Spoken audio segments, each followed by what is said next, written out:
chez nous. Monsieur le gouverneur de la région de l'extrême nord, monsieur le préfet, monsieur le procureur général, général Komere Miakat, général chargé de la gendarmerie, les collaborateurs du MINAX. Je suis une fois de plus avec vous aujourd'hui. Sur très haute instruction de son Excellence, M. Paul Biya, président de la République, chef de l'État, pour une mission d'évaluation. Il s'agit bien d'une mission d'évaluation après le scrutin présidentiel du 12 octobre 2027. Également une mission pour expliquer en détail le discours historique du chef de l'État lors de sa prestation de serment le 6 novembre 2025. Je voudrais déjà dire que le discours du chef de l'État du 6 novembre 2025 est une feuille de route nationale. C'est un grand message, car c'est un discours d'ouverture, un discours d'apaisement, un discours d'espérance, mais aussi et surtout un discours de fermeté.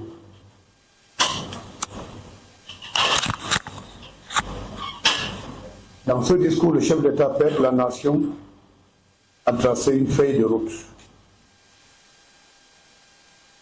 Après notre réunion, nous allons avoir des entretiens avec les chefs de communauté,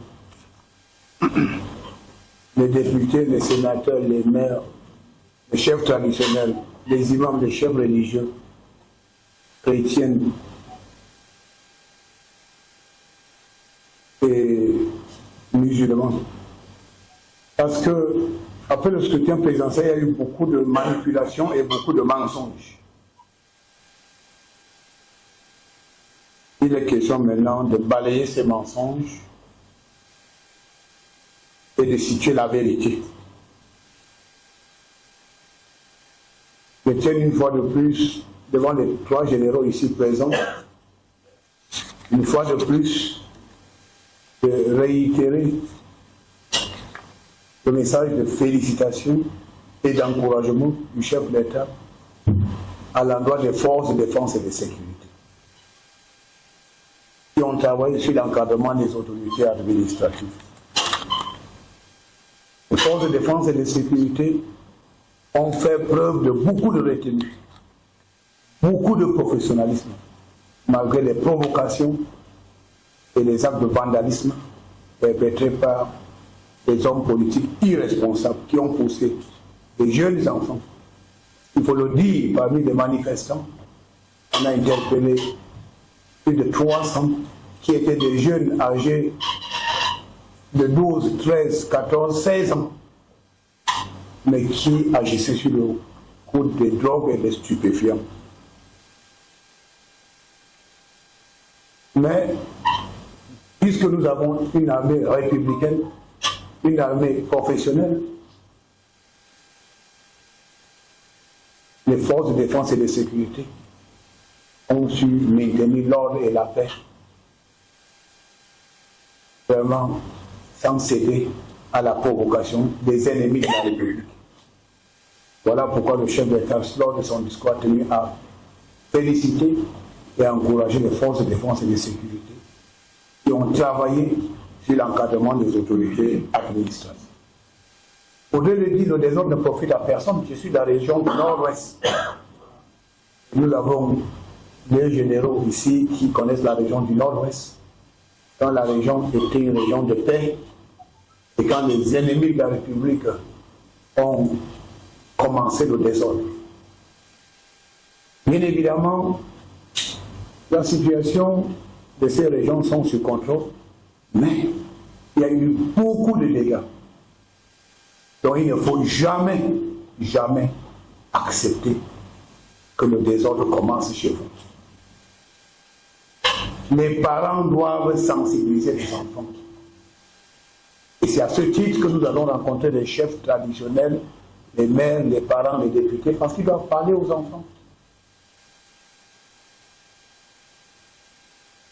Je disais tantôt que le chef de l'État a prononcé un discours d'espoir, un discours d'espérance. Et nous allons distribuer une copie aux chefs de communauté que nous allons rencontrer. Parce que c'est un document de travail, il est très important. Et chacun trouve son compte dans ce discours. Il est donc question de ce mec derrière le chef de l'État, président de la République, chef de l'État, pour le développement du Cameroun. Le président Paul Biya connaît ce pays mieux que nous tous. Il travaille et il a toujours travaillé pour le renforcement de l'unité nationale, la paix, la stabilité, le vivre ensemble. Les autorités administratives et les forces de défense et de sécurité, comme d'ailleurs les populations, le message du chef d'État, c'est quoi? Nous avons l'obligation de préserver les acquis de la nation. Les acquis de la nation, c'est cette paix. Les acquis de la nation, c'est la stabilité. Les acquis de la nation, c'est le développement harmonieux.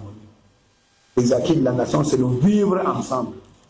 Donc le président Paul Biya l'a si bien dit, l'élection présidentielle est derrière nous. Et plus que jamais, le président Paul Biya, chef de l'État, chef des armées, est dans sa posture de père de la nation. Donc il est le président de tous les Camerounais, y compris ceux qui n'ont pas voté pour lui.